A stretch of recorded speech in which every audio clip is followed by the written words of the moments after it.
The or the? The or the? All you need to know is the Hannibal TV. The interview of my life. Hustler Rip Rogers is coming to the #1 network. That's right, the Hannibal TV. We're going to be talking stories about WWE. We're going to be talking about training. We're going to be talking about 40 years in the wrestling business. We're going to be talking about old school wrestling. We're going to be talking about wrestling in England, Austria, Germany, South Africa, Japan, Korea, United States, Canada. And where are we going to hear that at? Come on, set the dial. Come on back. Get your sandwiches. Go to the bathroom. Can get back. Come on back. Get ready to watch. Where? At the Hannibal TV. Thank you very much, love. This is Hannibal from thehannibaltv.com, and today we have Rip Rogers in the studio, who's a former WCW competitor, and he's wrestled all over the world and trained some of the top superstars of today. How are you doing today? Oh, I'm living the dream here at the gym at 6 a.m. coming back, having some coffee here, get to talk to you. Life don't get better than that, living the dream.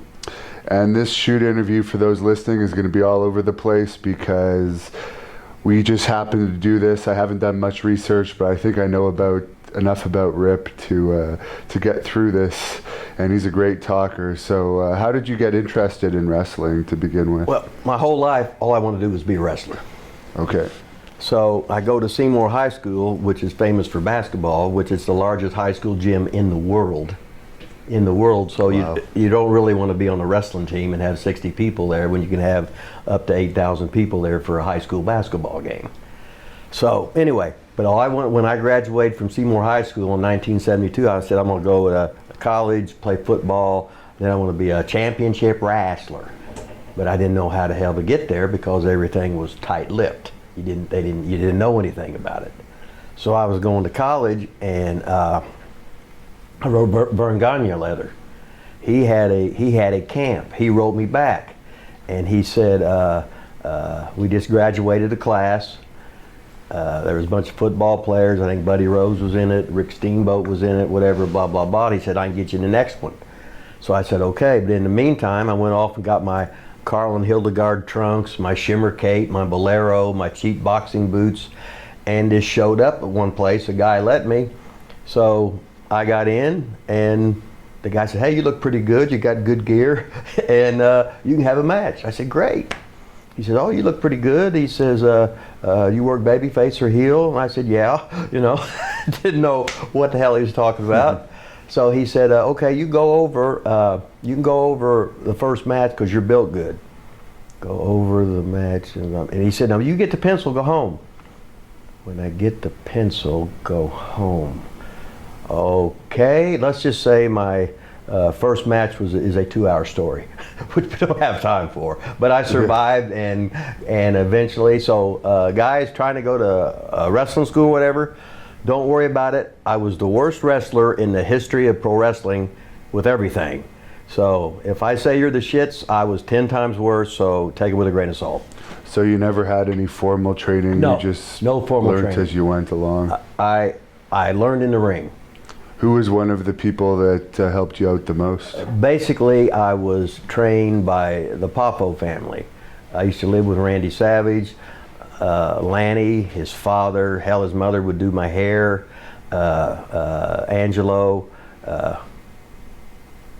was there, and everything I learned in the wrestling business, probably the first 95% was the first 4 years in the business I got by staying with him. It's like I worked for the Maritimes for Emile Dupre because Paul Christie, I was working for Dick the Bruiser and the Old Sheik, and he would book me out to do TVs and stuff. And then I hooked up with Randy. They brought me into Maritimes for Dupre first time. And I was Hercules Samard. I was French Canadian, but I didn't know any words except wee wee, and that was it, So I did that. And then Randy booked me down in Nashville for Nick Goulas. Then his father booked me into Mississippi for Frankie Kane, who's the great Mephisto. And Frankie gave me the name Rip Rogers. Before then, I was my real name, Mark Shire. Then I was Hercules Samard. Then I was My Great Idea, the disco kid. It got over like a lead balloon. And then I became Rip Rogers because that was Eddie Graham's wrestling name in Texas in 1955. And Mephisto, Frankie Kane, he said, "You remind me of Eddie Graham." I said, "Holy shit, that's good, right?" So I've been Rip Rogers since basically January 1st, 1979.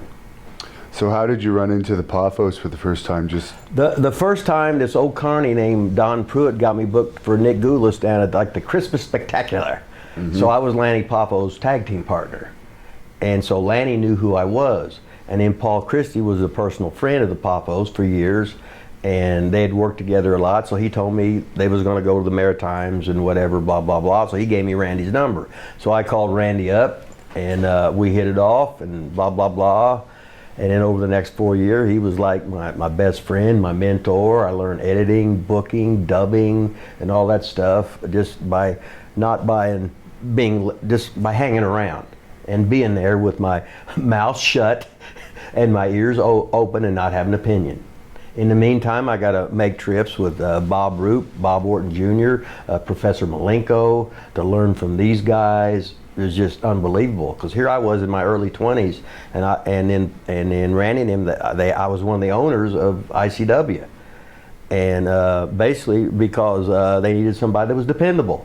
And was I any good? No. I would get Randy's hand-me-down robes, hand me down this, hand me down that. He would teach me the tricks, and he'd show me on his book how we'd be doing TVs, and this one was 4 weeks ahead of the other, and this guy's turned heel, but he's not going to turn heel in this market until the tape plays, whatever, blah blah blah.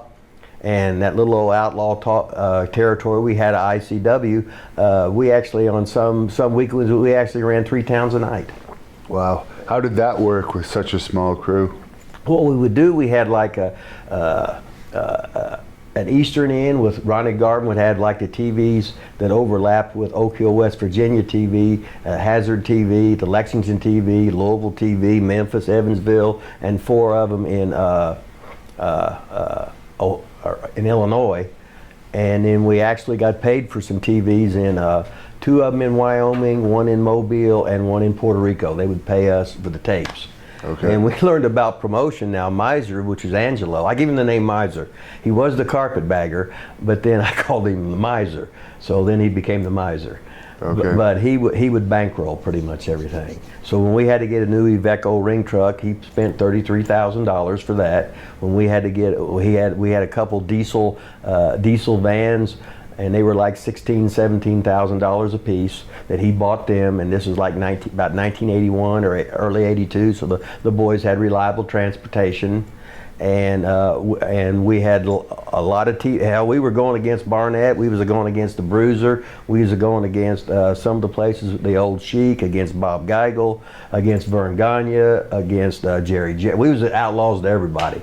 Didn't care if we just ran shows, and we worked hard. But we had the B TV, they would have the good, strong station, we would have the weaker station. And since the other guys had been there long, they were the incumbents, they looked upon as major leaguers, and we were the young upstarts or whatever.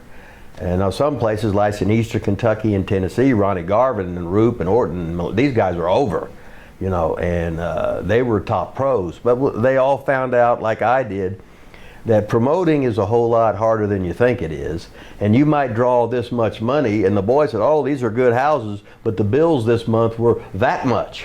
So you're dipping, and the boys are actually making more money than us. Yeah. But we were outlaws, and we was working and loving wrestling and doing what we like to do, so what the hell. And they talked about blackballing. If you could work, you could draw, they would use you. Because the promoters they was all a bunch of thieves. It was all a bunch of carnies too anyway. Now I got Bill Dundee's version of the story when him and Randy had their altercation. I was there. Okay. Oh, you were there? I was there. That's like, do you ever hear about the Randy the Waffle House thing? The Dutch Mantel would talk about it. He told us that version. Okay, but he wasn't there. It was just me and Randy. Okay. The Bill Dundee thing. Nobody was. I was there. Pez was there. Thunderbolt Patterson was there. All the people that was there, and there was. I think Candy Devine got something about it. Candy wasn't there. She didn't tip nobody off. It was somebody else, but I'm not going to say. And the way the story is, it's much more exciting. What everybody else says. Okay. Yes. Do I know what the truth was? Yes. Now, if you would ask me, did Bill get punched in the jaw? Yes. Was it because he wore Macho Man trunks? Yes. Randy, I love him like a brother. He was my mentor. Jesus Christ, I idolized this guy. I never seen anybody so intense, paranoid, you know what I mean? But he lit a fire under my ass by making me, because I was so laid back, doop, just a good athlete, but didn't never been in a real fight in my life or nothing, you know what I mean? And Randy, let's say he would get in scuffles and he'd get mad at me because I wouldn't jump in and get, Randy, you got I'm not getting arrested. Hell, I got a speeding ticket and that's it. I'm keeping it that way. He couldn't understand that. But I love the guy to death. Very, very intense. Learned so much from him. Idolized him. You know what I mean? So that's that. But did Bill get sucker punched? Yes. Did he get a gun get taken away from him? No. He got punched, and then Randy was talking shit to him. Bill said, "Oh, let me get something from my jaw or whatever," right? In the trunk. And he pulled the gun out. Then all of a sudden, everybody's running. You know what I mean? But that's basically what happened. And what about the Waffle House incident since you brought it up? Okay, so I'm just sitting there. We just worked Nashville that night. Me and Randy went out to get some steak and eggs or whatever, right? This guy comes in. The thing probably took 90 seconds, you know what I mean? But they have a 2-hour story with it, right? So guy comes in, he says, "Hey everybody, I'm getting married, you ought to congratulate me," right? Randy had been, after the match was over, on whatever, you know, so Randy had to say, "Who gives a fuck?" Holy shit. It's where the guys worked. I guess maybe the wife was a waitress, I have no idea. But to make a long story short, it sort of ruined our meal. And then Randy, he said, "Give me a knife," so I threw him, "Not a butter knife." But then basically not much happened. The cops come in, they realized who it was, and Randy would not back down no matter what. So he was sort of like taking the sticks away from the cops, and they was hitting him, and he had knots and blood and everything all over. But then Bo the dog come in, and Randy did the job for Bo. So he got bit in the butt and bit in the hamstring and shit, you know, and then I had to go get his dad, and we went down there. He was at the thing, handcuffed to a pole or whatever. And George Weingroff's dad saw he worked at the jail or whatever, right? So he was pulling some strings to get him out, whatever, blah, blah, blah. But I always liked how somebody who wasn't there could tell a story. So I was there, nobody else but me. Were you afraid at any point during that when he asked you for the knife, even though you're saying it was just a butter knife? Do you know what's so? No, he said it. God damn it, this is a butter knife. Okay. But the thing about it is, when you get caught up in the wrestling business, you're looking at stuff that's real as a work, as a rib. When I was having a boxing match, I'm throwing working punches because it's all a rib to me. And the guy's trying to kill me. You know what I mean? So yeah. It's just hard to go back and forth of the reality and what's bullshit and whatever. And I was always in a playful mood, so I'm like sort of chuckling. I said, "Oh fuck, Randy, you shut a promo on this guy. Give me the butter knife." Oh fuck, oh, you know what I mean? But what was it like living with him? Well, let's just say there was a lot of holes in the wall, and he taught me how to answer the phone. This was before they had caller ID and stuff. So when anybody would call, he'd go, "Hello!" Right away, whoever's talking, he's got them backpedaling right away. So, oh, that's pretty cool. But he talked about it. Everything was psychological, of how to do this, how to that, and how he'd just stare a hole right through you and everything.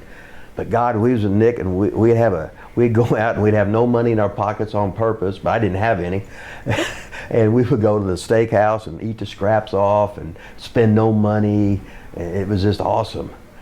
Yeah, he was really cheap, wasn't he? Well, you got to remember, Angelo was born in 1925, so grew up in the Great Depression. They had no running water. They had no electricity. He was an only child, and basically they spoke Italian, right? So here he was in this world, so he was determined he was going to provide. He was determined that his family was not going to have financial stress.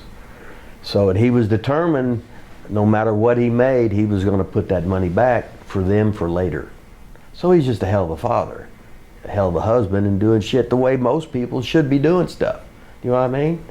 So, and all the time I was so terrible, he never raised his voice to me. Which I'm a yeller and a screamer. But people, see, once they train under me, they know that it's all a rib. Guys are scared to death after a couple weeks. Say, you're funnier than shit. I said, oh, yeah, it takes a while to figure it out. You know what I mean? Yeah. But like when you're coaching, some people you can coach, you can talk soft to them, but they don't get it. You yell and scream and cuss at them, and they remember that fucking thing the rest of your life. Can I cuss on here or not? Sure. Okay, I think that was my first one that slipped out, but I'm trying to be a good boy. So. Were you around when he first met Elizabeth? When I was there, Elizabeth worked at Sente Sports Center, this huge complex for training. They had an actual wave pool and everything, and she worked at the front desk taking keys. Like when you come in, she'd take the key and hang it up, and she was a little bit heavy, and Randy and the women didn't get, Randy was like a little boy around women. When he would go into character, which the only time I saw him break character in his life was when his little dog died. And he just talked about his dog. He said, well, I guess I'll get me another one. You know what I mean? But he had the room and he had the home plate. He had pictures of the dog up, and he got his new dog and named it Backup Dog. You know what I mean? Yeah. But he was, sometimes he would sort of like be a bully, but whatever reasons it was, they were his. He had demons, who don't? But he would give you, I think he would give you the shirt off his back. You know what I mean? And if you needed anything, I think he'd give it to you. You know what I mean? And a lot of my language I learned from him and Ole Anderson doing the finishes. Every other word was the bad word, you know, and I just thought it was normal. And so I looked at him as like my big brother. So anything he did, I emulated. You know what I mean? And I was like little Junior, Randy Savage Jr., whatever, not as good, by no means. That's like years ago, I was going to be the first guy in WWE, WWF with the valet gimmick. And then, but he got the gig. It was a total different thing. Like Elizabeth was the first female that was really pushed. You know what I mean? And then they made shitloads of money, tons of money, and whatever. But what was your gimmick going to be? Well, just me and I was going to be the one with the first valet, the traditional valet, traditional whatever. But then who the booker was, I won't. But he was concerned about my size, and I'm not going to take no gas. No, all the guys that basically took it, most of them are dead. I didn't want to take that shit, you know. But not saying that's their choice. And at the time, I don't think it was against the law. I was scared what would happen, and most of my old buddies that did, they would die of heart attacks and stuff from that, and whatever. But I just chose not to do it. So then you never got a shot there for that reason? Well, I don't know that. I never really had no desire to go there. This is how stupid I was. It was never about the money. It was about learning, going to different places, going to different territories, meeting different fucking people, meeting different contacts, seeing different things of television for later on down the line, to learn the business from the bottom floor up. Learning all this great shit, and then like when I went to Europe and I told, it's like when Lord Regal got his job here, because I told him what to say to Bill Watts, and he got a job, right? Yeah. And then when he got a job, then Taylor... He says that in his book, by the way, for anyone watching this. Okay, so Taylor and Finley got in, right? Yeah. It's all who you know. And then so I got Max Payne a job, because Max was a shooter from Iowa State, you know, as Daryl Peterson. So I'd have him write Bill Watts a letter, so he got a job. So I was always on the lookout for talent for Ole. And then Ole actually let me run towns for him. And then As WCW or Georgia Championship? no, it was WCW. Okay. When he was the boss there. So I run developmental town. I lived in Indiana, so he'd give me like 5 days. I'd run 5 high schools or whatever. And I was the boss. I ran the shows. I'd work the first match, and then I'd come back and announce, because the announcer got paid. If I get the jacket, so I got paid. I'd keep the time and the bell, so I got paid. I was the agent, so I get paid. I'd work the first match, I get paid. I get the mileage. I get the stipend, any hotel if I wanted, blah blah blah. So it was great. So, but I loved Bill Watts. I loved Ole. There's not any. I don't think there's anybody I really didn't like working for. I just wanted to put me in, coach. This is my, it's like the concussion thing, please. When you get in professional wrestling, you're going to get hurt. You're going to get, that's just the way it is. You know that. Don't say you worked 20 years and all of a sudden you worked at WWE and it was your fault you had a concussion, please. Right. Don't treat me like a mark. Billy Jack Haynes was one of the leaders of that lawsuit. I don't get along too well with him, but what are your thoughts on him? Billy was a tremendous athlete. Billy looked great. Billy, I would not say boo to, because I was scared to death of him, because I could just see he had that fire in his eyes, and he was just looking for a reason to beat you up. I was scared to death of him. You know what I mean? So, but I had some matches with him. Press slam, Billy. Oh hell yeah! Great talent. And Don Owens had the philosophy he would never break in the local boys. They'll come back to haunt you, which is exactly what happened there. Then he got the commission on Don when he ran his own territory there, and he had some great stuff. But then after that, then you had to draw more money to break even, because the commission was more strict and you couldn't do as many things and stuff. But no, I was scared. He was a tremendous athlete. He was a great draw, and I was scared to death of him. Now, you mentioned boxing. I've seen the pictures of you with the boxing gloves on, but I didn't realize that was a shoot that you were doing. How did you end up getting into boxing? Scott Romer here. You know Romer? Yes. He's here, right, and we're rooming together tonight. Okay. And this and that. I just left him out of bed. But this and that. But Fred Burns was the boxing promoter in Indianapolis for years. So I'm 41 years old. Romer says, hey, you want to have a fight? Sure. So there's this guy the first fight was a guy named Monty Cox. And he had a lot to do with MMA, like in Iowa and stuff. And he was a sports writer and stuff. So I was going to box him in his hometown. Had I been in the boxing ring in my life? No. Did I have any boxing skills? No. But was I in shape? Yes. Did I get nervous? No. I was treating it like a boxing match.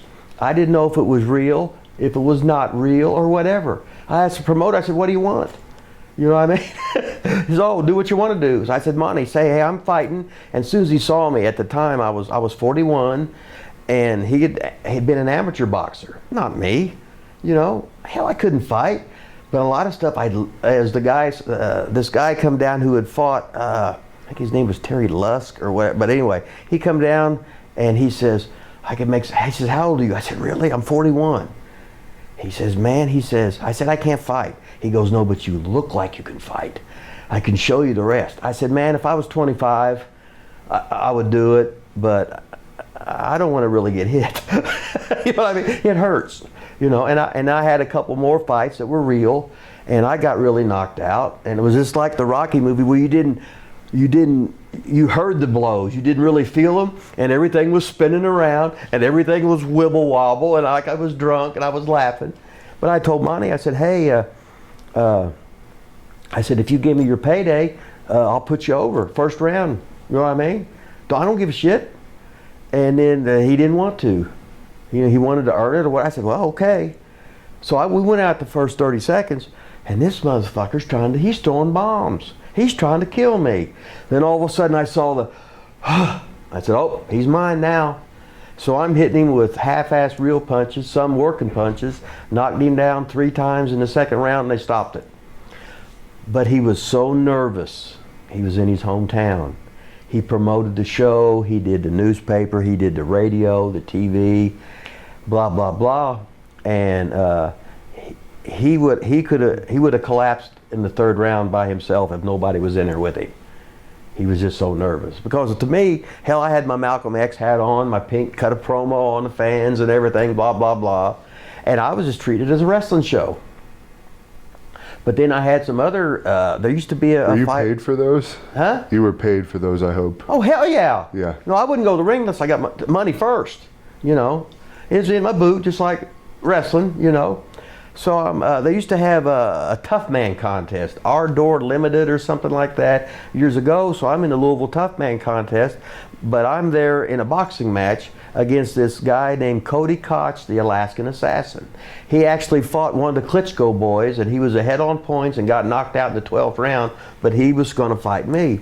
So I'm in Louisville Gardens, and he says, I said, hey, I'm working with you. What? I said, no, I'm fighting you. Yeah. I said, well, you're going over the first round, about 90 seconds. He said, what? I said, no, you're going to fight me, but don't you dare touch me. You know what I mean? So I taught him a little routine, and we did it. He said, man, this is the most fun I ever had in my life. Maybe I can fight you ever. I said, well, I got this new internet thing now or something. We couldn't do that now. But the next time I saw him, he'd bleached his hair blonde. But if you look him up on the internet, Cody Koch, the Alaskan Assassin, they killed him. Everybody was scared of him, and they choked him out because he was drunk and everything, and he actually died. But if he would have beat Klitschko, I would have fought a world champion, right? What a hell of a rib.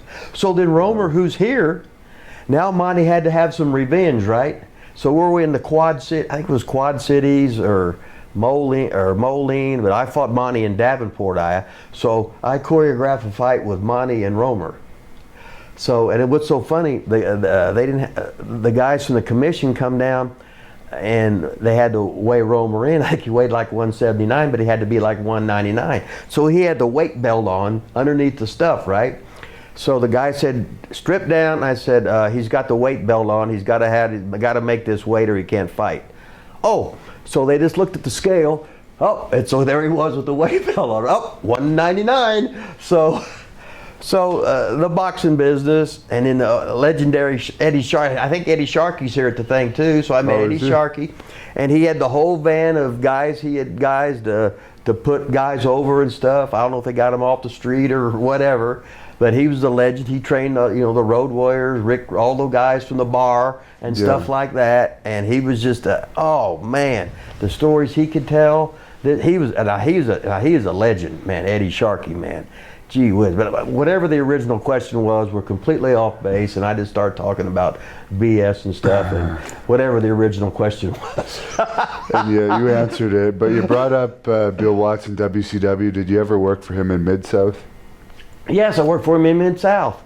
I was brought in to be underneath. He wanted my hair dark. He said, you get over, I will fire you. Thank you very much, I know my role. He paid me above average just to work with the underneath guys, to put guys over. I had a good attitude, but just think, I didn't have to gaff. There was no stress of having to draw. All I was making the towns, having a good time, worked a lot of shows, meeting a lot of people, and he would bonus me all the time. If I had, and it's like when at WCW, if I worked with these kids, he always double paid me. If there was a pay-per-view, hey, you wanna work security, you wanna work a dark match, or what do you wanna do? I said, let me go to the office where you're at, and I'll sit by you and I'll eat your food, and we can tell stories. Okay. But I never had a problem with him. I loved him. I loved Ole Anderson. All Ole Anderson did was tell you the truth. And everybody couldn't handle, oh, today, butt-hurt world, oh, God, he wouldn't be allowed to say anything. He was the smartest guy. He'd be watching something, and all of a sudden he'd say, tell the guy, hey, get that shot from this angle, whatever, blah, blah, blah. Then he's back to tell the story, and then all of a sudden he's supposed to give the guy the cue, and he said, tell him to go home right now. And he'd go back to tell his story and whatever. The guy come back, he says, hey, you should have done this, this, and this. I give you the leeway. I told you what the finish was. Now it's your turn to learn this job. So get on it. Come on now.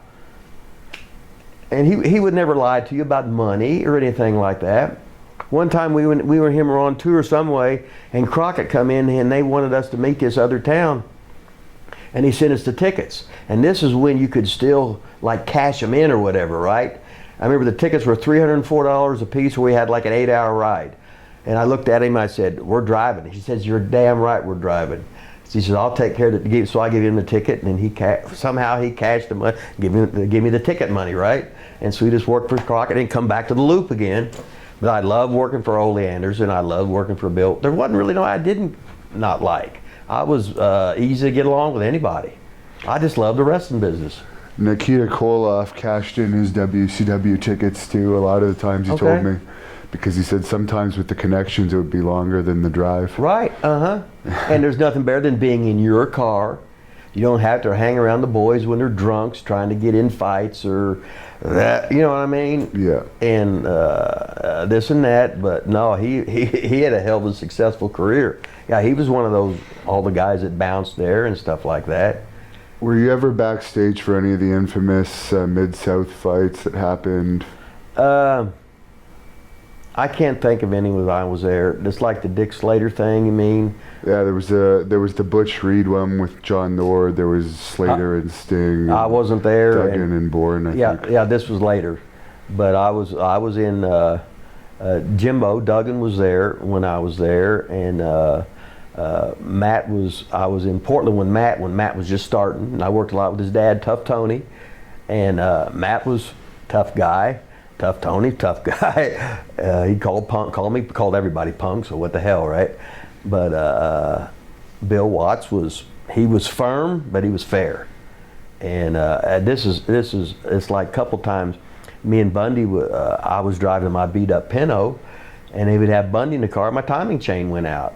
We went up through Bastrop, we was either going to Greenville, Greenwood, Mississippi, whatever. So we broke down. I went to I got the mechanic. He had his kids take us to the show. We got them in, blah, blah, blah. They picked us back. I come back. They drove us to the show, went to the show, watched the show, come back. This guy fixed our car and charged me $90. Wow. How nice, you know what I mean? But we was late for the show, the 1 hour thing. So of course, Watts fined us $300, but then he bonused us $300. We knew how much we was going to make the slot, you know. And I said, Buns. He said, goddamn Watts, find us. And we made the show. I said, you know, blah, blah, blah. And I said, what should you have made? Total it up. He says, well, hell, he overpaid me. The way he knew what the pay scale was, about $300. I said, and that was the fine. So in other words, he fined you. The boys all knew we got fined. Now I'm getting the goosebumps. And we made the town. So he was still the evil dictator, but he had compassion. And we really didn't get fined. That's the little things, you know what I mean? That's like when I would work with Eric. I said, Bill, okay, I'll work with Eric. You want him to sell, register, what do you want? Whatever you want, just tell me, I'll do it. And he'd double pay me. No question, you know what I mean? Yeah. He was the boss, right? And people would get on there. I said, wait a minute, if I was the promoter and I had my son, I'm gonna highlight him as much as I can. This might be the only thing in his life to do it. What father wouldn't do that for their kid? You know what I mean? Hell, George Goulas, but Nick Goulas, yeah. Right? So, and whatever the question was, now we're very completely off again. I'm just nothing but stories, you know. I was wondering, were you in WCW, speaking of Eric, for apparently there was some confrontation with him and Rick Rude? Did that happen? It obviously did happen, but at the time I lived in Indiana and worked at a gym, and I would just come in for TV. And if I wanted to work shows near to where I lived, I could just do that. Okay. So did it happen? I remember George Weingroff, who was a real good amateur wrestler, and he was Pez's tag team partner. They both went to University of Tennessee, Chattanooga together. Pez was the heavyweight, and George was like, I think it was 185 then, before it was 189 or something. We're going back to college in the early 70s. And George was legally blind. And he was a wrestling coach at the blind school, Indianapolis too, but he was the son of Saul Weingroff, who was in the wrestling business as a manager, whatever, for how many years. But when Eric was going to high school, Watts employed George as a wrestling coach to teach him wrestling. Okay. And Eric was about 6'3½". Yeah. He was a big boy. And he was he was quarterback at the University of Louisville. So he was smart, he was articulate, he was tough, and he didn't have no fear in his eyes. You know what I mean? And Rude was tough. He was half nuts. I was half scared to death of everybody. Jesus Christ. These guys were real fucking tough, real fighters, and had that Randy Savage gleam in their eye of wanting to fight for no reason. Yeah. It's like whenever Randy would go to we go to the restaurant, he'd sit in the back to the wall where he could see everybody. He always thought everybody was going to get him and stuff. And me, hell, I wasn't street smart. I was from small town Indiana. I was just a hillbilly. I didn't know shit. You know, these guys knew all this stuff. Oh, well, oh yeah, I never thought of that. Hell, we was going to sleep in the summertime with the windows open and the doors open. Yeah. You know? Wow. So what did you hear happen with that? I know that's just hearsay since you weren't there. But no, I just heard that, you know, Rick, something about turning him over or whatever, and like any story, it was probably this, and each time they tell it gets a little more and a little more and a little more. But that's like, you love wrestling stories because it's like your mom and dad when they trudged through, they walked 3 miles of school every day with 24 inches of snow. You know what I mean? Yeah. So yeah, right, okay. And I lived on 10 cents a week, you know. Yeah. So how did you end up in WCW? Was that Bill Watts bringing you in, or? I'm trying to think. I worked for Ole. Remember when, I don't know if you was born yet, in 84 when, no, you wouldn't have been born yet. Oh, I was born in 82, so okay. but I was probably too young to know what happened. But they had, Vince took over the TV with I the selling of that, this and that, so Ole got his own time slot. So I was working for Ron Fuller, and the Road Warriors had just left for AWA. That's where they were from, right? Nothing like being a star where you were from. You know what I mean? They had all that exposure from WCW, right? When it was on at 6:05 at night on Saturday nights and the Sunday show and stuff. So Bob Armstrong, loved the Armstrongs to death. Jesus Christ, they were just so nice. And I was working for Ron Fuller, and I was working a long program with Austin Idol, and then Bob said, "Hey, when you leave here," I said, "Oh, I sent a tape to Dusty, blah blah blah," and he says, "Oh well, I told Ole Anderson." He was looking for somebody to be a transition champion in a tag as a heels after the Road Warriors, because what they did is you can't follow it, so we got to go we wanted the traditional bumping chicken shit heel whatever blah blah. I said okay, I can do that. So Ole called me on the phone, and I just said okay. Didn't talk money. He says, "Can you start this?" Yeah.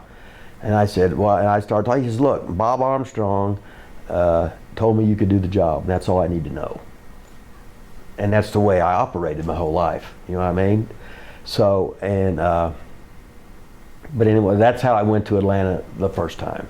And then when Crockett bought in, I'd worked some nice angles with Tommy Rich, and was working in the last match with Tommy all around the loop. And then when Crockett bought in, I was out. So I went with Wahoo and just went down to Tampa and worked. Okay. So there were so many places to work, I didn't give a shit. So I never called up WWE and asked for a job or anything. I didn't care. I just wanted to learn, get better. Hell, you got to remember, you could work Tampa, you could work Pensacola, you could work Watts for Fritz, you could work for Joe Blanchard. Hell, Amarillo, Texas, you could work for Shires, you could work for L.A., you could work for Don Owens, you could work for Gene Kaniski, you could work for Stu, you could work for the Montreal thing, you could work for Larry Kalsobowski in the Upper Ontario, or you could work the Japan, Korea, the England, Austria, Germany stuff, or whatever. And which I eventually got to all that and stuff like that by meeting people. You get the loops, you get the contacts, blah blah blah. You learn the different styles. You learn the old world of sport thing with the English thing, which is the greatest thing. Holy shit! It was, and you meet people, you have fun, and I just love wrestling. Yeah. And how we got into that, I have no idea. Who were some of the tougher guys to work with in WCW? We've heard some stories about some people like to rough up the lower talent. I just know that a lot of times, well, here's a good story. You'd like this, because work some with Stan Hansen, and Stan was like a goddamn. He couldn't see very good. Hell, he couldn't see shit. But I was working a cage match with Ole, and we was beating him up in the cage. Stan was supposed to make, he actually bends the cage, you know what I mean? But one time for TV, I walked in and it had my name against Stan Hansen. I said, Ole, come here. I took my pen out, scribbled it, said, fuck you, wrote his name in there. I ain't working with Stan Hansen. Are you kidding me? He might accidentally hurt me. Ain't no fucking way. But I worked with Vader and had a hell of a match and got him over and showed all these guys, everybody was scared to death of him. He didn't potato me once. He did everything I said. It was great, but I had a different, I'd been around and the guys had confidence. I said, look, I know what you can do. I'm not gonna make you look bad. I will do my best to get you over. I'm not paid to get over. I'm paid to get you over. I got no fucking ego. It ain't real when you win. It ain't real when you lose. I'm just blessed. I don't have to work at Walmart or McDonald's, and I'm getting to do this phony shit for how many years, traveling around, seeing the world, and that's all I ever wanted to do. Just, coach, put me in. I'm the last man in the NFL. Put me on the bomb squad. Let me protect the punter. Put me in as an extra. Just let me in there. I'll give it my best. And that's where I was in wrestling. Did you have much interaction with Sid? Oh, here's a funny Sid story. Sid was money, appearance, and I have no idea if he was really tough. I have no idea. But he gave the illusion. He had those eyes, the mannerisms that he could kill you. You know what I mean? But he was picking on some green boys one time, just fucking with them. And I would be known as sort of being like crazy. So they used to have these Medirex candy bars, and I had a chocolate one. So I acted like I pulled my pants down, shit in my hand, and I pulled that candy bar out and smashed it. It looked like a turd. So I'm chasing him down the hall. He's crazy, he's crazy, he's crazy. It's all a rib, right? But you do stuff just to entertain yourself and whatever, and it's all a rib anyway. And if not, guys would fuck with you and do shit to you. But he drew money, you know what I mean? And was a hell of a physical presence. You're not asking him to do, just do what you're good at. You know, if whatever you do, cater to their strengths, stay away from your weaknesses, make them look the best you fucking can. Now, you mentioned you were running some house shows for the development territory of WCW. I know Bill Watts started that program with the power plant and everything. Do you think if he had been in power longer, he could have turned the company around? Because I heard that it almost made money the year that he had taken over. Well, he took 2 steps back and went back to basics. And the stuff he was doing, older guys understood it. They did the top rope rule. Why? Because if you come off the top, now it was so devastating, they would do carryouts with it. If the heel would come off the top when the ref was down, they'd carry, he'd come off the top rope. You make everything, now all of a sudden we got rules. It's not like ECW where there wasn't any rules. You know what I mean? Now he made stuff simple. The fans could buy it. He treated it as a sport. He had Jim Ross commentate, doing play-by-play. They weren't talking about Diva Search or this or that, exposed to business. They're talking about like this is a Indiana versus Purdue game. This is a Notre Dame versus Southern Cal. This is Michigan against Ohio State football. Electricity in the air. It's a contest. It's a fight. People didn't know how much it was bent, how much it wasn't. They didn't know. They thought they knew. But now nobody cares. Beach balls going, wrestling blow-up dolls, having intergender matches, total fucking horseshit. I'm old school, and I'm gonna die old school, and that's the way it is. You can't convince me, no. If a real guy wrestles a real girl, it's gonna be over in a matter of seconds. That's it. The guys are bigger, stronger, faster. That's the way it is. And what about this Joey Ryan stuff that I guess he was charging people $50 to grab his dick and take pictures at WrestleCon. I can't get on somebody that loves the business. I can't get on anybody that works on any way to make money because that's the object. I don't agree with it. I said, oh, I don't want to watch it. I get mad. Because hell, I was still protecting the business for how many years? You know what I mean? And that's just me because I'm old. I can't get mad. And in the wrestling match, it's like the buffet. Each match should be a different entree. This is hamburger, here's fish, here's chicken, here's tuna salad, you know, here's steak, here's roast beef, whatever, blah, blah, blah. So I want a good technical match, I want a babyface match, I want a lucha match, because I don't like it, but that doesn't mean this paying customer don't like it. We want to have everything. We're the circus coming to town. I don't want 10 bearded ladies. I want one bearded lady. I want one giant. I want one midget. I want one freak doing this. I want one fire eater. You know what I mean? One sword swallower. One of everything. Well, that's a hell of a show. I came here to see the sword swallower. I came here to see the lucha match. I came here to see the hardcore match. And we give them that nice fucking product. Well, hell, we're just looking at bottom line. We want bottom dollar. We want to make goddamn money. If everybody's diving, a dive don't mean nothing. If everybody's doing a DDT and it don't mean nothing, years ago, if this guy was a sleeper, nobody else attempted a sleeper. Unless you was bring somebody in to work sleeper versus sleeper. DDT versus DDT. No, that's his hole, that's Jake's. Fuck, you don't do that, no. I said, oh, no. I used to do, have wrestling. I had only one guy was allowed to do a clothesline. That was it, one guy. And anybody else, and then whenever he did it, it was a knockout, a 10 count, or a referee stoppage. What we do? We sold each other. We made it simple. We'd have two guys, the Battle of the Sunset Flippers. I have the world's greatest sunset flip. No, I do. It's a double leg crucifix anyway. You know. But you just take basics and sell each other. So I guess you met Jim Cornette in one of your Georgia runs or earlier on? I'm from Seymour, Indiana. I grew up on Louisville wrestling.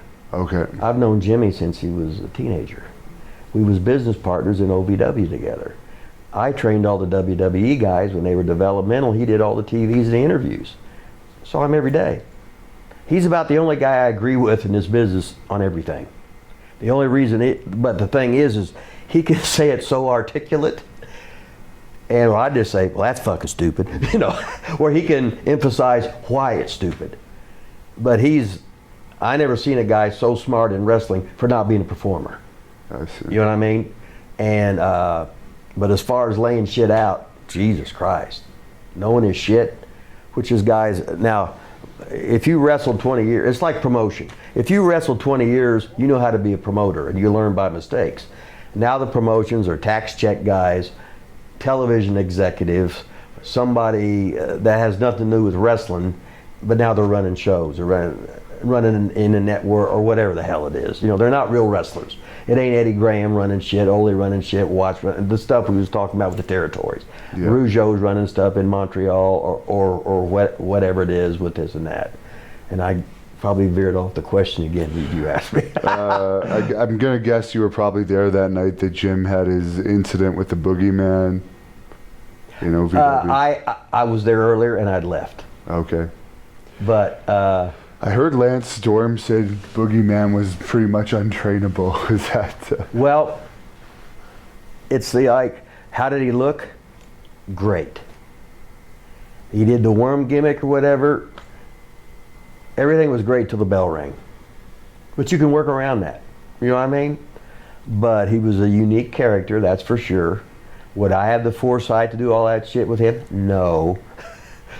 So, but I was there, and everybody's got different stories and stuff, and any story somebody will keep changing and changing and changing, and by the end of the room it's a completely different story, you know. What's your craziest Jim Cornette story that something you've witnessed? Well, Jimmy's Jimmy. He's passionate. He loves wrestling. How can I get mad at somebody? And I think I agree with him with everything he says. But if I didn't agree with him, how could I get mad when he's got a passion and believe? If you believe in what you do, how can I get mad at? We just got a difference of opinion. I just think it this way and you think it that way. But I seen him take them ball bats and bash out windows and bash out the walls and shit like that. And I was scared he was always going to have a heart attack and shit. I could see his face getting red, blood pressure, whatever. I'm surprised he's made it this far. He gets so passionate and so emotional about this shit. But he's a smart motherfucker about traditional wrestling. And that's all I like. So I haven't watched wrestling on TV since 2002. Stuff that I get, people will send me on the phone to get me wound up. You know what I mean? But I don't really watch TV, and I haven't watched wrestling since 2002. That way I can't get mad. That's like when I had you, Nick Dinsmore, down at OVW, and I said, Nick, they won't even look at you as a wrestler. They don't give a shit. And that's just the way it was. I said, now, what if we did this? And I told him the basics of it. And I said, here's the idea. It was the Eugene character, right? So, and I said, do this, and then we'll swap ideas, and he can come down with that solid game plan of how you want to do it. I said, you'll probably have this much shelf life, but then we're going to have to beat you up, and then you're going to go through rehab. When you come back, you're sort of like, now you're normal. You know what I mean? You're not a retard anymore. But what you are is when they hit you, then you sort of lapse back, you know what I mean, until you come out of it and stuff. But you can eventually evolve into another character. Which, how many guys what was Bret Hart, Cowboy Bret Hart when he come in? How many guys would be different characters? A lot of times a third character, they'd be successful with it, right? They would change it around. Just throwing shit at the wall and see what's stuck and everything. But a lot of times what happens everybody loves you in the wrestling business until you start doing better than them. Yeah. So a lot of times the mentors would help the young guys, but then the young guys would get the job. And were the young guys any good? No. But it was a new face, it was just a body. Now they taught wrestling in WWE. Now, well, here's your promos. You don't really have to know how to do them. Here's your match. You don't have to know how to work.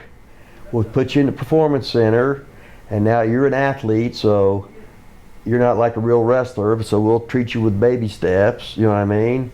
And everybody's, it ain't no Dick the Bruiser, Mad Dog Vachon, guys with busted nose and cauliflower ears and torn biceps, and you knew they was a tough son of a bitch. Beer drinking, you know what I mean? Yeah. Now everybody's a video game guy, 205 alive, and they 5'3", and they weigh 162, you know, but that's the way it is. Can I change it? No. So, but when I see stuff, and that's why I love 1940s black and white movies. Yeah.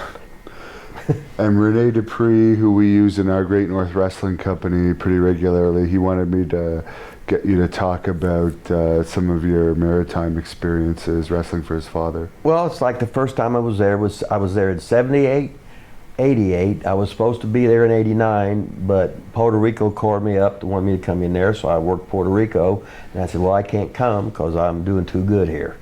You know what I mean? And then I was there in, 78, 88, 90, and then went back in 97 when he didn't have TV. I was there, Bad News was there, Edge was there, Christian was there, and he just ran in the summertime with posters. Is that when Glenn Colco was there Yeah, too? so yeah, Glenn was there. Glenn was a good boy.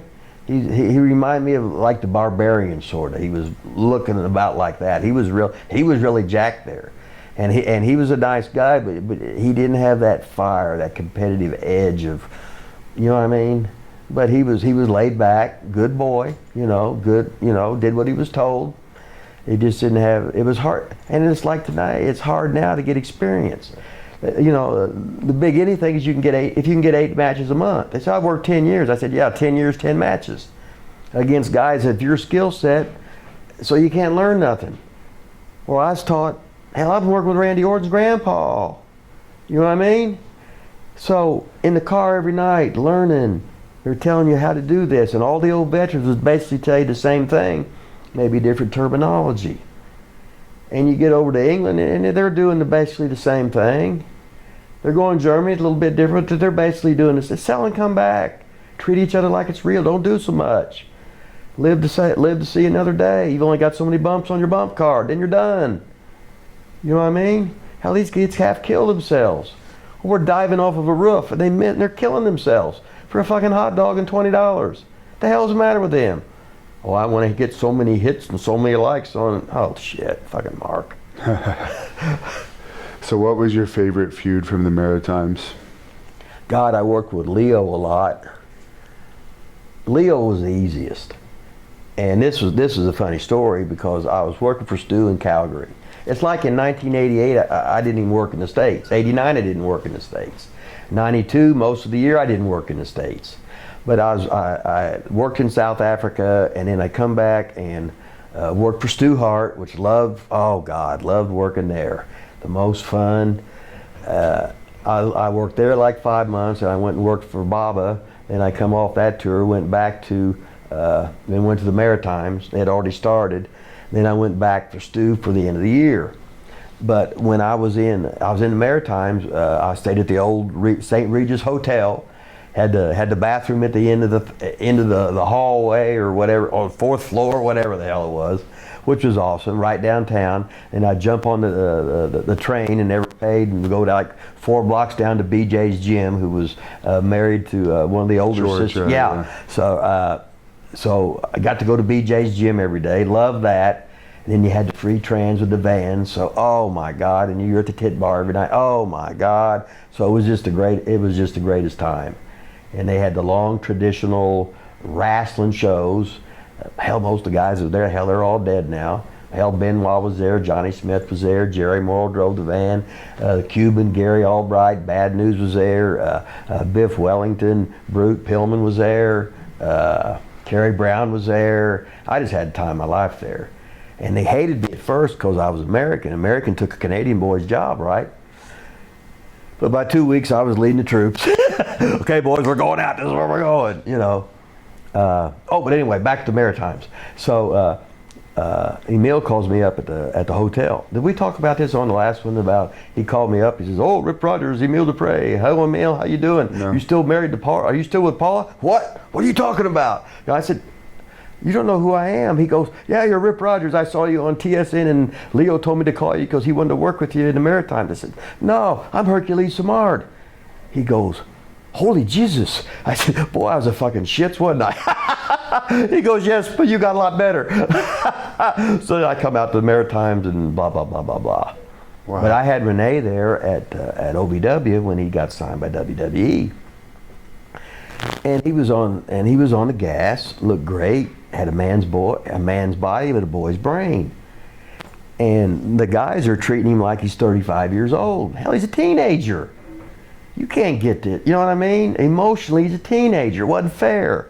So they'd fuck with him and do shit with him and everything, and he'd take it out by, he had to almost be a loner and do other shit.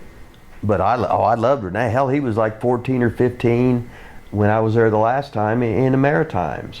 This skinny little kid, you know, and then he's Mr. whatever the hell he was and whatever. And we still talk every once in a while with this and that. And then, well, hell, he had that good run with Muda over in Japan and stuff right there. But we was getting in the Maritime. But anyway, so I'd work with Leo all the time, and Leo was just the easiest guy to work with, nothing but basics, just sell and come back.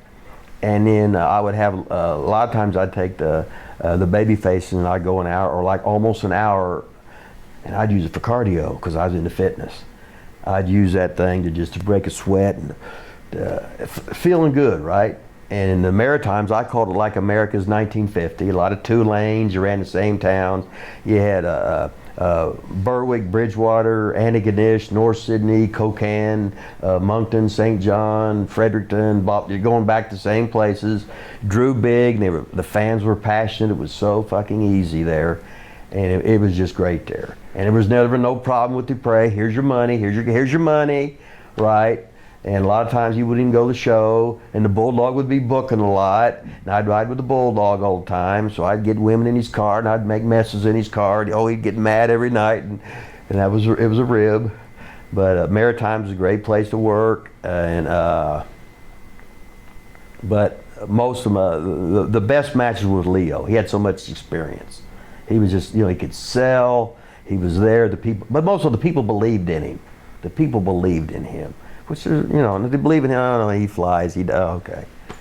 When you were in Stampede, I guess it would have been Bruce booking. Yes, yeah, Bruce was booking, so he had me do sort of a little bit queer gimmick, you know, and me and Kerry Brown were the Midnight Cowboys, which Kerry hated it because he was been there for years and going to Japan as like a tough guy, and so as a rib to Kerry, they had him wearing pink and everything, so I just treated it as a rib. It didn't matter. It ain't real. Get in, get out, have a good time.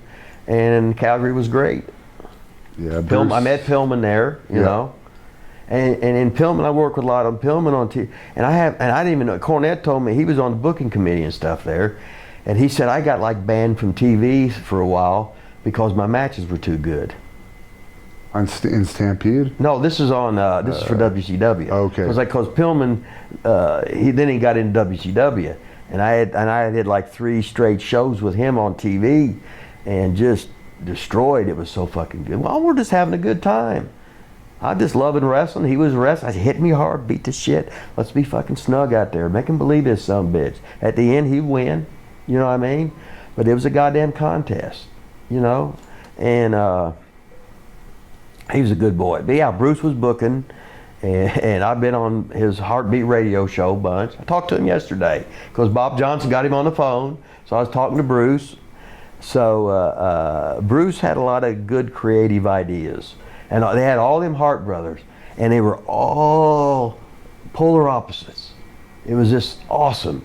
Each one was so different. And I saw Ross here, the thing, and then David Schultz was talking, and Ross was there, and Bob Johnson was sitting in front of me and everything. And but I love my time in there ain't a place I didn't not like working at. I just love being in the wrestling business. You know, what's your position? Well, okay, be main eventer. Okay, if that's what you want. Be a babyface. Okay, if that's what you want. Can you do tag? I can do anything you want. And if you don't like it, tell me what you do want, and I'll change it. This ain't real. And do you have a Stu Hart impression? Hannibal, you big fucking bat, you fucking stud, you motherfucker. Oh shit. Anyway, but I think when I was in the wrestling, he was the most. God damn it, anyway, he was the most imitated guy. I never heard one bad word about Stu Hart. Everybody loved fucking Stu Hart. He was the most imitated guy in wrestling. Would you go over there for the Sunday dinners ever? Oh no. I was busy. I was a get in trouble guy. Really? Not. I didn't expect that out of you. No, I mean no get in trouble guy as far as females. So that's you know the deal. So that was that. So but I love fucking Stu. And we'd be doing promos at Friday night, right? And all of a sudden, I hear, hey, come here, you bastard. And he's trying to hook some nachos on the floor. There's part of a hot dog. He's going to get it and get that last bite. It's fucking awesome. And he always paid me, even though they weren't doing good. This is when Vince supposedly bought him out, made a couple payments. They started back, right? Yeah. And worked for him, and Stu always paid me more than my guarantee. Never heard him raise his voice, you know, and was just awesome to work for. I see. And at what point did you stop working for WCW? Really, I was working for them in '95, and we was working Orlando. So some girls coming in, we were eating, and they was trying to pick up and hustle on us, right? So I went into like a gay character and said something about her boyfriend that I wasn't interested in him. I wanted a younger, more attractive man or whatever. And I'm just totally fucking ribbing, right? Then all of a sudden they beat a big fucking stinko about it. And Kevin Sullivan says, "Did you say that?" I said, "Well, hell yeah," I said. You know I'd say that. Hell yeah, it's my goddamn routine. What the fuck? They fucking fired me. And then once they did that, I basically said, "Fuck you. I don't want to go back here anyway now. Just because you treat me like a fucking mark." I said, I'm ribbing somebody. I'm ribbing some fucking marks that are obviously trying to get attention or do whatever, blah, blah, blah. And we got some of the other boys trashing rooms, not paying for their food in Orlando, just walking by. You know what I mean? and here I am fucking ribbing, having a good time in a working way. But hell, today you couldn't say anything anyway. No. Fuck, and everything I say is against what you. Hell, if they had them phones in, I'd been fired in 5 minutes. Yeah. Doing everything goddamn wrong. Did you do all this? Yeah. And people tell stories. Did you do this? Yeah. Did you do this? Yeah. Did you just? No, that's hell. They made that shit up. No, don't credit me with that. You know. I think most of the big wrestling stars from the 80s and 90s would not have been able to get a contract today with the drug testing and cell phones, and they would, like Piper and Flair probably wouldn't have lasted because with cell phones some of their antics would get out there. Well, it's like in the wrestling business. Some people make one mistake, they get rid of you for 10 years. Yeah. Some people can do everything else and do everything that's worse, and they get away with it. It's the world. Like Shawn Michaels, for instance. It's all who you know, yeah. right? And that's the way the world is. Yeah. We know the world ain't fair. Hell, you're what, 6'4", yeah. 280, whatever. Hell, I'm lucky to be 5'9.5", weigh 200 fucking pounds. You know, you're a real fucking shooter. Fuck, I couldn't beat my grandma. Get real. I was an entertainer before I was admit to being an entertainer, right? Right. I did my best though. Yeah. But nobody said life is fair. Okay, yeah. How do you get booked? Well, you're related to one of the Samoans, right? Yeah. Or you're the something, you know somebody, this or that. You're on a reality show or whatever. You got some kind of notoriety. You're an ex-football player or whatever. But it's their business. They can do what the hell they want to do. Just because how about it? Every armchair quarterback knows more than the coach who spent his whole life coaching, works 20 hours a day, sees these guys every day in practice, but oh no, fire the coach. Yeah, all right, okay. You don't come to McDonald's and judge your job on how to make Big Macs. Yeah. And how did you get into business with Jim Cornette with OVW? Well, I was business partners with Danny Davis. Okay. And then Jim come in and got the developmental deal. Danny was teaching, and then he had so much stress with running that shit, he had little health problems. So I just took over there. So I ran it down there, and nobody from the office never come down to watch me do anything. I just did it. Basically, leave me alone, and I don't know what to do. And I never taught anybody in my life. Never went to a wrestling school, right? But now I am in charge of all these guys. What I do, the best I could, trial and error. You know what I mean? And they had all them girls down there, which is horrible. We got every testosterone guy with these hot women. So now, how can you do it? Because the guys want the girls want the guys, the girls want fucking drama. Holy shit. And I'm supposed to get this product of fucking wrestling. Oh, man. But checks never bounced. Money was always there. What the hell, right? Yeah. Take your run, because you're born, count down till you die. Don't know what's going to happen. You get a job within, you're hired, count down till you to be fired. Every second, you're blessed. Thank you very much. Have a good time, because you're going to get fired. Could basically be for no reason. That's the way. You had your run. You had your chance. Live every minute. Did your pay go up when it became a development territory? Oh hell yeah! Oh hell yeah! And it was great. Hell, I had to. I was in Indianapolis, and I drove to Louisville every day. Then after a while, I had walking pneumonia and didn't do it, and I fucking almost croaked. So I had to get a house in Louisville. That was, and they wouldn't give me no insurance. I had an autistic son. Needed health insurance. I had to work at UPS to get health insurance. Okay? And then I had the health issues from too much travel and the other fucking jobs. So I'm working with stuff 18 hours a day. You know what I mean? Eventually it catches up with you. And trying to train too, you know, it eventually catches up with you. So, but anyway, whatever the question was, So your pay went up. So yeah. There was no issues with pay. Okay. There was no issues with pay. Did you have any hand in Batista's training? In what? Training Batista?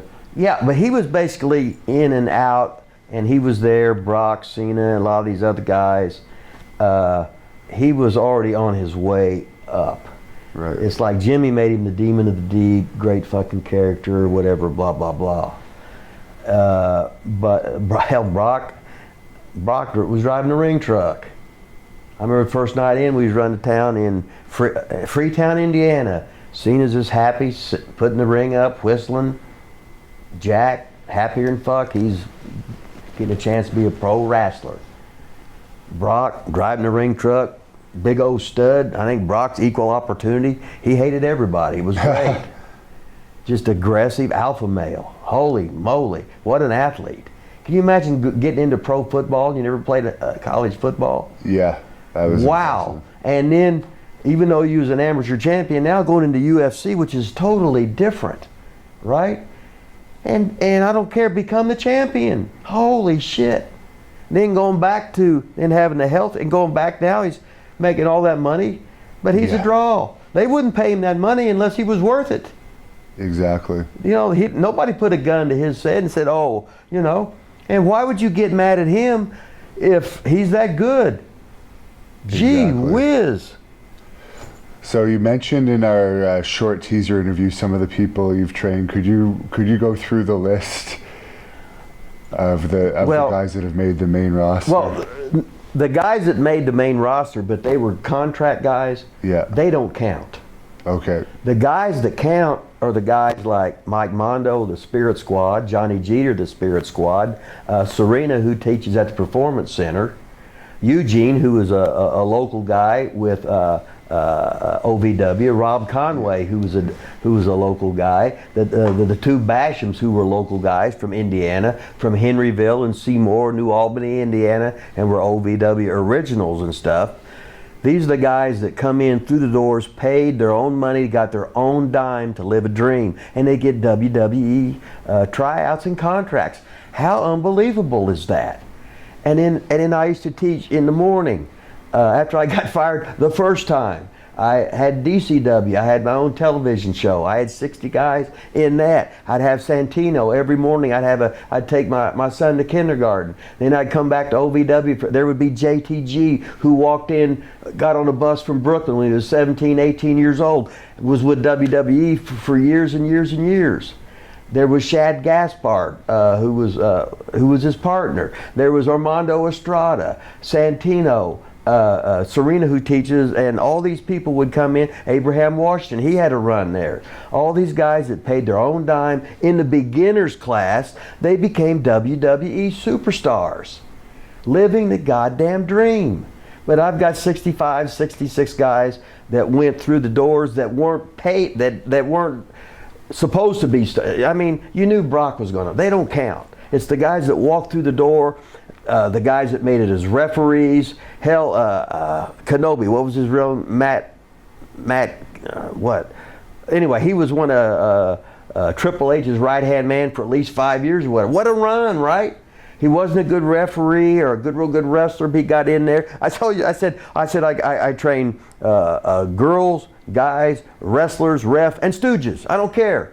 Get that goddamn check. Hang out in the business you goddamn fucking love. Jesus Christ. It's gonna end, yes. Nothing lasts for fucking ever. You know what I mean? But the guys that walked through the door, got on the fucking bus, come from different countries. Well, hell, Santino come in across the border from Canada. He couldn't work in the States unless he get a kayfabe cash job, right? He never had any money. And I tell them all, and they all come back. This is the best time of your life. Having no money, talking shit, playing wrestling, getting to hang out, learning the fucking business. And I said, you can have $10 million and die, but the best times of your life is going to be here at OVW learning. Hot guys, hot girls, trying it all, having the time of your life. Can't get any better than that. Do you have any stories about John Cena from those days? Well, let's just say John, he could get any woman in the world he wanted. He's over with me. Speaking of that, what was the best town for groupies? You've wrestled in a lot of territories. Well, years ago, any town that you had a territory, It'd be like in Memphis you come out, Louisville you come out, Tampa you come out, Orlando you come out, Portland you come out, Kansas City you come out, San Juan you come out. When you had the weekly towns, you'd come out after, there'd be 100 broads dressed to the fucking max, basically bidding on you. And this is when wrestling was wrestling. And we could go into how many X-rated tapes of all that. Wow, but the names have been changed to protect the guilty. And was I guilty of everything? Yes, I was. That's why I got hit, run over, karma. But would I do it again? Yes. Would I change this thing? Hell no. Fuck no. I love the wrestling business. What do you think about all these cell phones that have been supposedly hacked in recent years with these female wrestler naked pictures coming out, and other, not just naked pictures, but in some cases like pages and bizarre stuff? Well, as you know, I'm not Mr. Technology. Anything I do on the phone, I don't even know how to tag nobody. Yeah. I got stuff on Facebook, but I don't know the password, user word, none of that stuff. I know how to put a little bit stuff up. On Twitter, I'd never tag nobody. You know what I mean? Anything I do is an accident. Now, I usually have to ask a 5-year-old, how do I do this? So I wouldn't last in today's thing. But as far as the hacking stuff, I have no idea. Hell, it's like my mom. She had a computer. She had a big old the big old flat screen TV and all that shit, and she couldn't turn it on, didn't know how to. That's like me. I've never been on a computer in my life. Yeah. What the hell? Well, what did you love the most about being a heel? Now this is any heel. The baby faces would get the food made for them. The mothers would throw their daughters at them. They would get treated like fucking kings. The heels would get their tires slit. The cops called on them, spit on, kicked trying to go to the ring, and the baby faces made the gimmick money, but there was nothing in the world like being a heel. And the fucking boos were better than the cheers. And being a baby face is the most boring motherfucking thing in the world. And when you're a heel and you can control that audience, man, what a high that is. And it don't get any better than that. What led to OVW no longer being a development territory for WWE? Well, they used to have a developmental. They had one in Memphis. They had one in Cincinnati. They had one in Atlanta. Blah blah blah. But we were the guinea pig for later. And what happened was, what Danny and Cornette, they said Johnny Ace didn't want to come to Louisville, boring Louisville, right? He wanted to come, he lived in Tampa or whatever, so he wanted to move the thing to Tampa first so he could go out the door and he could be there, right? Because he hated coming to Louisville and stuff like that. But and everything in life's location, location, location, isn't it? Yeah. So that's what we think it was, but nobody really knows, you know. And how did you like when Impact Wrestling, I think it was, I don't know, it's changed names so many times, but I think it was still TNA at that time, was a development territory. What was different when it was TNA compared to WWE? Well, TNA, I taught I had Spudsy there, a lot of their guys was there now, the girls was there, and I would be teaching them, but they're supposed to send so much money to train, they wouldn't do it. Hell, they might be 6 weeks behind or something. So I wasn't getting paid for teaching their guy, you know what I mean? So I asked them a couple times to if it was their choice to pay me for training them, because I wouldn't get no money from the office. So they paid me, and then somebody made a big deal about it. So then they fired me, you know. I said, well, basically, fuck you too, assholes. You know what I mean? But they were the bad guys, not me. If I tell you, when I run shows, if you got a guarantee coming in, as soon as you walk through the door, here's your money, Hannibal. If no people show up, here's your money, Hannibal.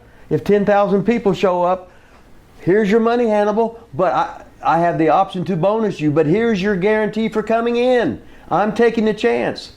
And running the show on your own, oh my God, I'm doing it. You're nervous as shit. And you might win, you might lose, but you can't wait to do it again the next time. Because you're addicted to the fucking wrestling. How do you feel about the lack of selling in modern wrestling? That's on WWE. Everything in this business is on WWE. They're the leaders of the industry. If I'm a young man trying to break in, I'm going to copy my heroes. Right now, I'm going to be LeBron James. Who are the top quarterbacks, the running back? For me, I wanted to be Jimmy Brown, Mickey Mantle, Roger Maris. I wanted to be Dr. J or whatever. And whatever wanted to be Gordie Howe, depending what sport it is. Now, if in pro wrestling, I wanted to be Dick the Bruiser. I wanted to be Vern Gagne. I wanted to be Bruno Sammartino. These are the stars. So if they're seeing this, your heroes, you're emulating your heroes. Is what. So I can't get mad at them. They've never seen selling. They don't know what it is. I just know that if you get on YouTube, you can feel the electricity of a match, and it's night and day. There ain't no beach balls going around. There ain't nobody screaming, "This is awesome." You're like this, going, "Oh my God, I hope that baby, oh my God, he's hurt. Oh my God, I hope he wins. Holy shit, oh my God." Now, oh, it's a rib. Oh, well, we got to get your 10 shits. You got to get your dive in. Oh, we got to get 10 false finish. We got to get 10, and everyone's got to be a 2 9/10 count. Fuck you. Jesus Christ. And we destroyed our business. They destroyed it. Everybody follows the leader. If they got on TV and started doing things old school, you'd take 2 steps back, and then people would start liking it more. They would turn it back on more. But if you're catering to kids, like I guess they are, hell, it's got to be a cartoon. They don't care about the house show business, do they? They make more money with these great, hey, these guys are the world's greatest guys for making money. Hell yeah. Who is the biggest drinker out of all the wrestlers you encountered? Oh my God. When I was with Nick Goulas, I got to carry Andre around in a van, the Shell van with the match, and then he'd just get all that beer. But when I broke in, everybody was about drink. I didn't drink. Everybody smoked dope. I didn't do dope.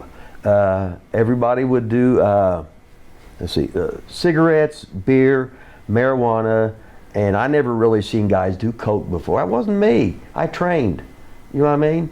And then now when I went to Germany, we had to contact. We were in Hanover 70 days in a row. We're there 70 days in a row. You can only train so much. So I started taking the Jack and Jills, the pills, the downers, because I was bored. And then Regal taped me on the phone. I'm slurring. He goes, "You're a drug addict." I am not. He showed me that fucking. I listened to that tape. I threw that shit away. Never did it again. You know what I mean? You do it, he didn't even know about it. Yeah. But the drinkers, I don't know the ones who didn't drink, who didn't smoke cigarettes or smoke dope, who didn't. You know, I didn't. That wasn't my thing.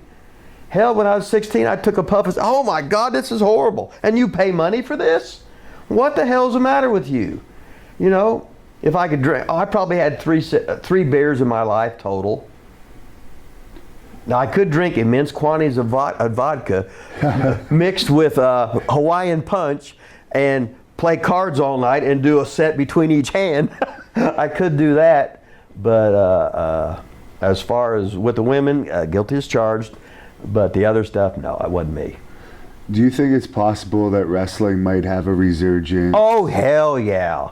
It's for how many hundred, up, down, up, down, up, down. There's always new young people. There's always new old people.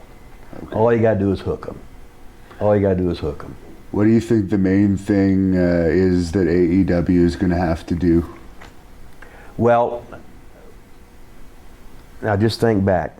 Here's Vince. How'd Vince make all of his money? Wrestling. He went off to the XFL. Within 4 weeks on television, it started here, it went halvesies, it went halvesies, it went down, down, down, down, down. By 4 weeks, you knew it was over. Now we got the other guy. God damn, he got the big fucking arms. Jesus Christ, Hannibal. Now we got an NFL owner that's got way, way, way, way more money than WWE.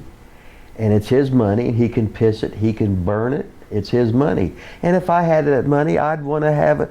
I'd want to make my kid happy too. It's my money. He can do that. Now they got guys in office positions that have no idea about being office positions. You don't just born into an office position. You know what I mean? You evolve into that after working so many styles, being under. They're going to do stuff. And today's wrestling fan, they'll turn on them just like they do everything. Wrestling stands are butthurt about everything. the wrestlers. Can you imagine you wrestle? Your whole dream is to get in WWE. Then all of a sudden you don't like your push. I don't know a goddamn wrestler opponent that told you the truth really, except Ole and Watts. Get real. You got a chance to be on WWE TV, make this money, go beyond your fondest dreams, be good for Comic Cons, conventions. Hell, Honky Tonk's still making money on weekends. Jesus, you get a chance to do this. They can take anybody in the world and make you a star. This is not real. We can take any girl, give you a hair color, give you the nails. Oh, she needs boobs. Here's the do these moves, and move. That's it. Get you over, make a star out of anybody, no matter how good or bad you are, and you're complaining about your push. Well, honey, it's your job to be a waiter then, or a waitress or whatever. There ain't many places to go anymore. Be happy you got that goddamn job, milk it, stay there, save all your goddamn money, and be a fucking star for fucking ever. And you're a mark if you're worried about a goddamn belt. Get fucking real.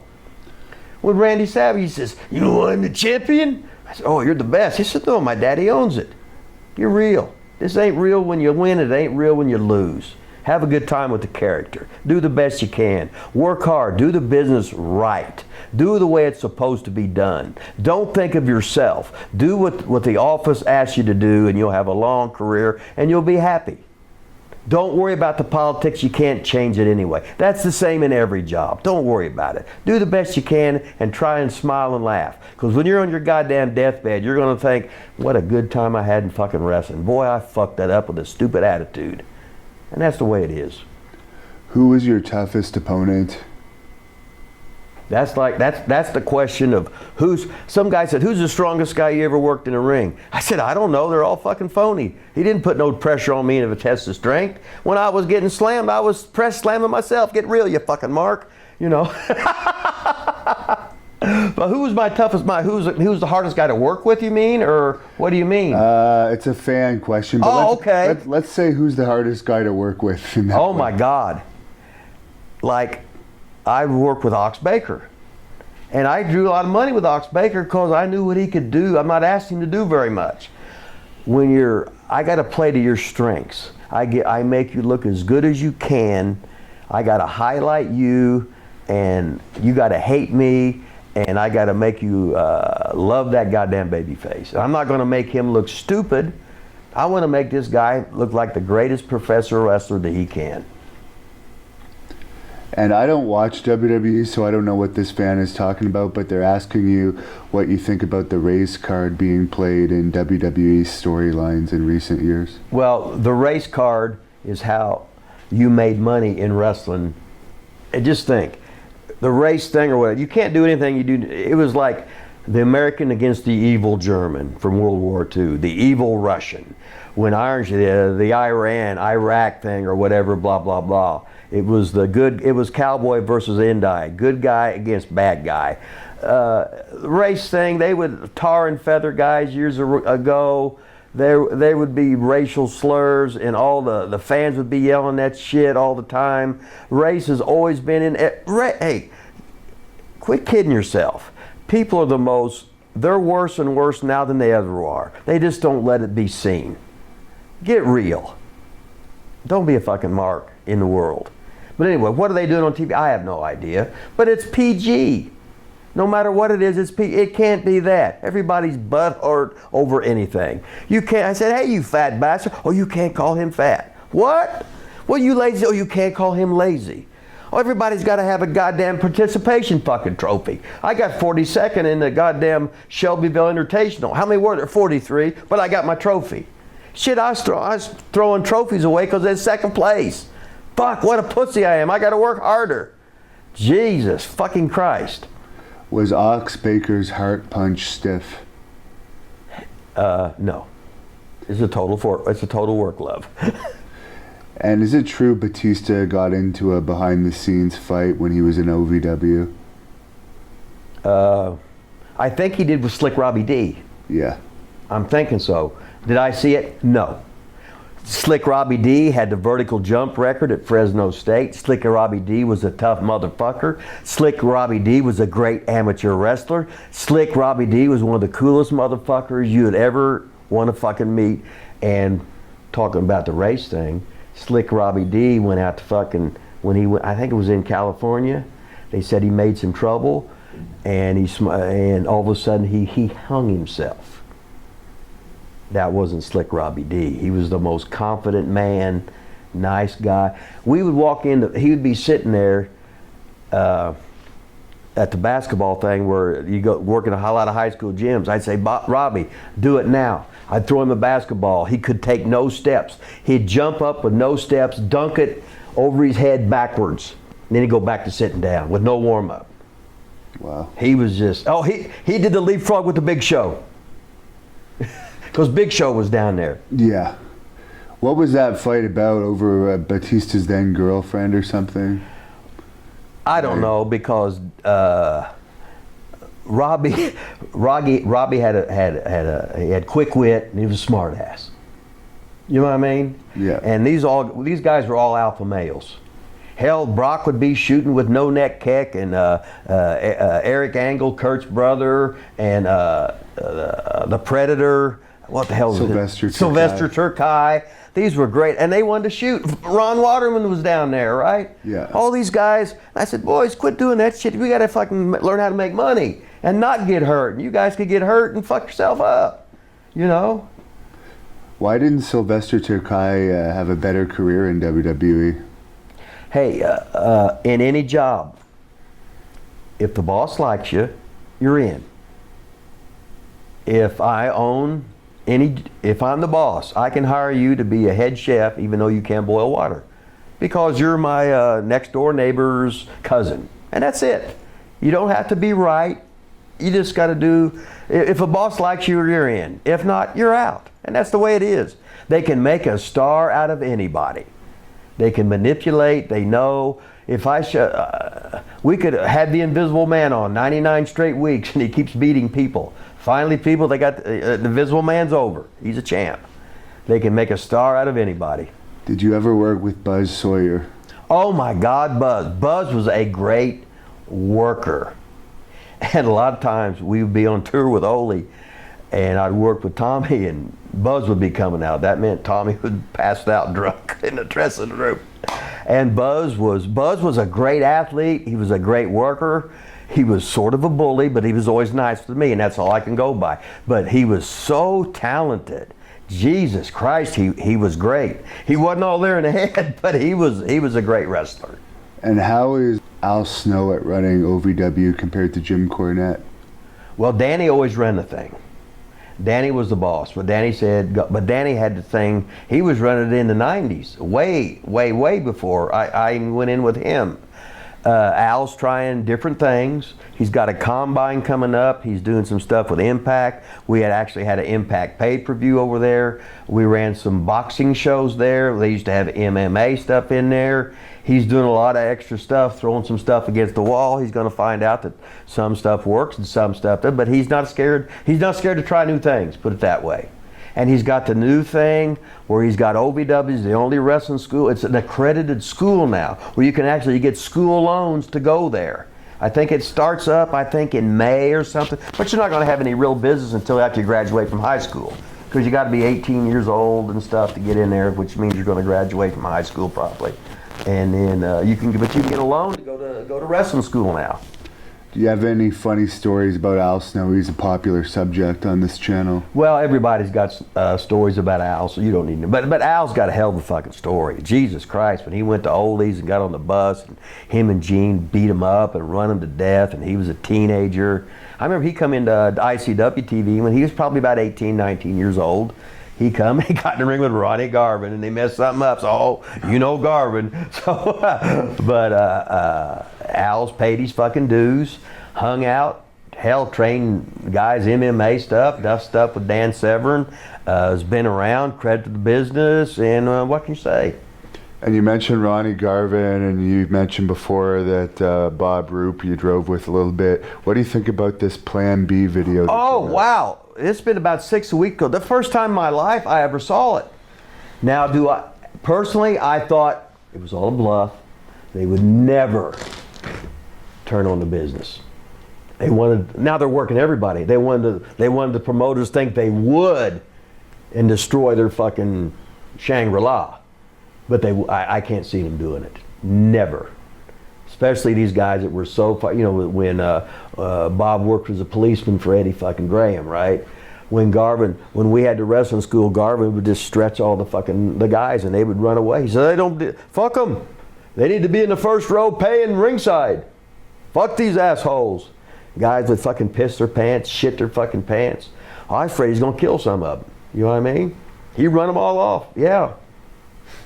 So you think they just sent, like, I guess that was during the time there was the territory war with Ron Yes, Fuller. it was.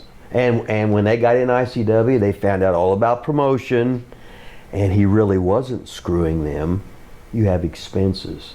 You're paying for insurance, you're paying for building, you're paying for posters, you're paying for newspaper, you're paying for maintenance on this and that, blah, blah, blah. Once they got in promoter's business, they saw we drew up and we barely broke even. Oh. So they said, Rupert Orton, they went off to Watts, right? Said, fuck this. We need to be the boys again, where we can have a good time, get drunk, and wrestle and get guaranteed money. Fucking Angelo was pulling in, for a while there, we was doing bad, and you had to he was pulling out every fucking week to make payroll, pay the bills. Then stuff started going good. You know what I mean? But it was cyclable and stuff like that. But I don't know how we got on that. What was the question? It was about what do you think their intention was with that? Because Ron Fuller said he never actually saw the video until then. Yeah, I didn't see it until the last month, when it first come out, right? And I was like shocked. And I said, no, these guys are too smart. No, they ain't. They're not gonna piss in their own backyard. There ain't no way. Right. They're like, because they guys have made all their money all their life. They know this business. They know this craft. They know how to. They're going to work the workers is what they're going to do. Okay. In my mind, that's what I believe, and that's all I can go by. And I said, no, they're working you. They're ribbing. They are not going to do that. And I'm guessing you worked for Ron Fuller probably at some point. I worked with Ron Fuller after I left ICW. I worked for Watts. After that. Then I worked for, I was there 11 months in Southeastern. Yeah. The next time I come back and worked with Adrian Street for 6 months. Oh, wow. After I worked with Adrian for 6 months, I left. Why? I said, well, I can't top this. Right away, we shot Angle first night, and we was off and running. Fuller said, we'll run this till it's done. He'd said, here's some fucking ideas. Give me some of yours. And he might fine tune it. He said, no, we did this here and this time. We did this with this guy. He was a goddamn walking encyclopedia. You can't get no fucking smarter than the goddamn Fullers. They've been at this longer than everybody. Yeah. You know what I mean? Gee, I remember one night, we was in Montgomery, Alabama though, and Ron Fuller, he come in, and the first match was on. He said, Rip, I don't want to go over there. He said, could you explain to those boys how to they went out in the first match and did every fucking thing you could imagine, thinking they was doing good. When they come back, I said, boys, you guys get the hell out of here. You might get fired. Why? I said, I'll tell you later. Then he come back, he said, you talked to him, boy? I said, yeah. He says, good. He says, I might have lost my temper. But the whole time, I never heard Fuller raise his voice unless he was laughing about something. He was just talk like this. Hey, have them go 7, do this, whatever, blah, blah, blah. Easiest people to get along with. You know what I mean? And just really smart. Someone told me to ask you about Miss Brenda. She died in, I think, 2002. Okay. But she had, let's just say, she was a stripper for how many years? Road girl. Yeah. So she didn't smoke cigarettes, but there was always cigarette smoke in the buildings. Yeah. So she got like the lung thing or whatever. Oh. And then she died, I think it was about 2002 or something like that.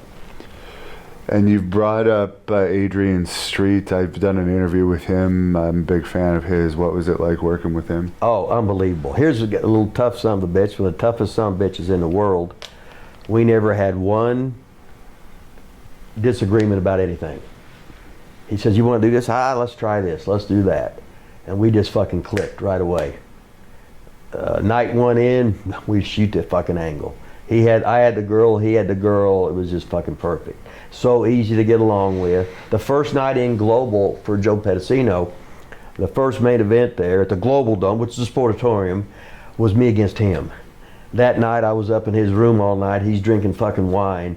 And he's telling me stories about his whole career when he was Kid Tarzan Jonathan, and about his dad and where he came from the mines and shit, getting into physique early and everything. And like when he come over to America, he was 40-some years old. And he said when he was working for in England and stuff, he would make this much money because everybody else was wrestling. He was a tough ass, but he did nothing but flamboyant, and was making all this fucking money, but he wanted to come to America. You know what I mean? But he was just fucking awesome. Awesome to work with, awesome guy. They made all the fucking tights and shit, you know. And he was just, I told him, I said, your only problem is you was 20 years ahead of your time. You know what I mean? He was just so fucking good. Hell, he would go to Birmingham and do, he made albums, he was doing videos, I don't know how many years before that. He would do his own fucking songs and stuff. He was just an over motherfucker. He knew how to make fucking money. And this is in Knoxville in like 86. Every Knoxville show, he'd make $1,000 selling pictures. You know what I mean? Fuck. Yeah. You know what I mean? And he saved it all. He wasn't stupid. But now he moved back. Yeah. You know, he moved back, you know. But what a, no, we could have a, you want to break a sweat tonight? No, not really. Okay. And you mentioned Puerto Rico a couple times. You want to talk about working that territory? Well, that's night and day. Okay, Puerto Rico, I remember I closed TV down 2 Wednesdays in a row, going in the fan, going after the marks. Shit, you go to the ring, they're throwing batteries at you, they're throwing rocks at you. They would have the chicken wire, like in the Blues Brothers. A lot of places didn't have the ringside to protect the fucking wrestlers, and they would have all the guys, the security, like protect the guys. They'd have them stadium shows. There'd be thousands of people there on a Saturday night and stuff. And I had my own TV show there. I did the American, the English speaking version, and hell, I guest posed with Mr. Puerto Rico over there. And I get on and call them the greasy Puerto Ricans, the beaners and shit. Them motherfuckers just hated you. But I had to be more of an aggressive character there. But had some great times there, and it was great because you learned a different style. You learned that violent style. You learned not to take too many bumps. You learned to go with the wah. It was a punch kick territory, and you hit the guy and you wah, and the heel. As soon as you went down, they stopped fucking wahing. So you just struck and almost go down and almost go down and almost go down, and finally the big, and boom, you go down, and it was just so much fun. It was so fucking easy. But they lived by the blade there. And I told him, I said, no, I ain't doing it, you know. So I'd work with Jose or whatever, and I'd get the fucking blood off his head and put it on my white hair, you know, and that was it. So I was there for 9 months, so I had a hell of a time there. Still got, the Hurricane Hugo was there. Hurricane Hugo was in there. So I went off the middle of the island with some guy, the Vietnam guy had the heavy truck. We went to try and escape from dying. So I said, well, hell, we might die tonight because the hurricane was coming. So we had the buffet laid out. I took a bunch of fucking pills, gave myself a wank about 3 fucking times, and took some pills to be ready to fucking die. Woke up the next day, hey, I didn't die, all right. And then we go downtown and we see all the fucking looting going on. And I'm looking, holy shit, look at this shit. Then we see the cops come, they run all the fucking looters off. And the cops start fucking looting. And then the National Guard comes in, running all the cops off. But it was just, oh, what a different place it was. I liked it there. Dangerous as fuck, but I like going to South Africa when we had riots in Durban 3 Saturday nights in a row. Working with Tiger G. Singh is fucking awesome. Did you ever have pay issues for Carlos? No, because he shit on the locals like every territory. When I went there, I had a guarantee. I said, you don't make my guarantee, That's simple. You know I'm leaving. How was Jose Gonzalez to work with? Well, this was after the Brody incident. So he come in, and one time he says, "Amigo, come in the shower, I want to talk to you." I said, "Oh no, fuck you." He said, "Oh no, I don't mean." I said, "Well, you didn't mean no." But did I ever have a problem with him? No. Did I ever have a problem with anybody there? No. And it's like, it was funny because like Jovica was the head owner. Yeah. And then he work underneath there and do jobs. And he'd make money, right? Then when they go to, when we go to Trinidad, Yeah. then Victor was the star. Yeah. And Carlos worked underneath. He was like the king of Trinidad. You know, Yeah. we'd go over there and you get cash going over there. It was dangerous over there. It was dangerous in Puerto Rico, but fuck, that's the way it was. It was dangerous in the Bahamas when I worked for out of Tampa. But great to learn a different style. Great to learn about different stuff about TV. I remember I was working with Salvio Vega, right? I said, "T, we're going an hour." He goes, "What? We're going an hour." I said, "About 59, make your comeback, Savat kick, Cobra, I'll run out and we'll run out of time." He goes, "Yeah, I see you." That's the way I worked. He, shut up. I know what you can do. Don't worry about it. If you talk to him, he'll talk about, he says, "This is how I learned." You know what I mean? He says, "I never seen anything like that before." I'm not into learning. I walk into a place, I start laughing. I go to WCW and guys are in the ring practicing a match. I never seen anything like it before. What's so funny is like, Randy carried me the first how many years of the career, right? Yeah. Never in my life did I see him do anything choreographed. And now I heard, him and Ricky Steamboat had a choreographed match, right? I never seen a WrestleMania thing in my life. I said, "No, ain't no fucking, I don't believe that." And they said, "Yeah." I said, "Holy shit, he must have changed." I said, "He obviously changed." But I was taught, call it in the ring, and that was it. It's just night and day, but I would not believe he had a choreographed match. I would not. Because I had all the matches with him, and he's carrying me 40 minutes if need be when I'm horrible. Right. And everything was called in the ring. Did you stay friends with Randy till the end, or? Well, Randy wanted me in the company, so I came in. Then he wanted me out of the company. Randy was a competitor. I think his dad would dig him when I'd beat him in bodybuilding contests. He'd get on the gas. I wouldn't. Do you see him in that Batman movie, how big he was? And when he died from heart issues. His mother was 90, at least 90 when she passed. Angelo was late 80s, I'm thinking. Epitome of health. So, Randy always had a size issue. So he was on the gas at least 30 years, you know what I mean? Which had to destroy his insides up. And when you do it that long, you're going to pay the piper. You wish you didn't earlier, but this or that. And then all of a sudden he just started the thing was really, and you can hear it right here on Hannibal's TV, I was married to Brenda. He liked her. We lived together. He wanted her. She said, "No, he's crazy." We moved in together and we got married. You know what I mean? So then there was tension. I never had any tension before. I was too naive, too green to see it. And are you still married? I'm on number 2. Second wife, yeah. Number 2. And your kids are? This got Marcus. He's 21. Okay. Going to University of Indianapolis. He's 6'2", 6'3", whatever. Just whatever. Is he going to wrestle? Oh, hell no.